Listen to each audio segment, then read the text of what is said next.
À ces assises placées sous le patronage du président tchadien, le maréchal Mahamat Idriss Déby, il s'est agi pour les régulateurs africains de tabler sur plusieurs problématiques liées à la régulation du discours de haine dans les médias et la préservation de la paix sociale, les moyens de lutte contre les discours de haine et meilleure exploitation des ressources numériques. Le président du Conseil supérieur de la liberté de communication a exprimé sa gratitude d'être compté désormais parmi les membres des organes régulateurs des médias en Afrique. Considéré comme une menace à la paix, la stabilité et la sécurité des institutions et de la nation, le discours de haine reste une véritable menace pour l'avenir.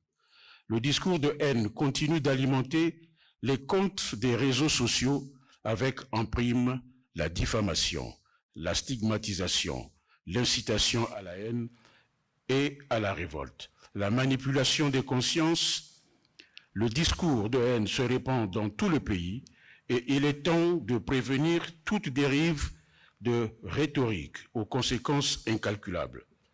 De même, il n'est pas permis de dire ou de diffuser tout et n'importe quoi au nom de la liberté d'expression.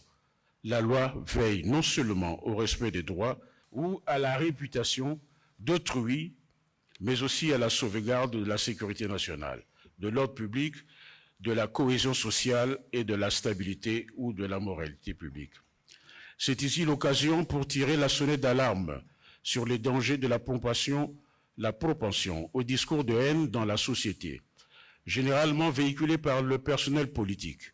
Il est question prioritairement de poser un cadre pour soutenir la réflexion sur ce fléau qui se nourrit également d'une culture de l'impunité. Ce colloque a été centré sur le partage d'expériences entre régulateurs africains sur les voies et moyens d'apporter des solutions au discours de haine dont les canaux utilisés par les auteurs restent les médias sociaux. Le président du Conseil supérieur de la liberté de communication, Médard Milandou, a fait part de l'expérience du Congo dans la prévention et la lutte contre les discours de haine. Le discours de haine a été porteur de grandes conséquences dans la vie sociale en République du Congo. Il a, à plusieurs occasions, fragilisé la cohésion sociale et les valeurs communes.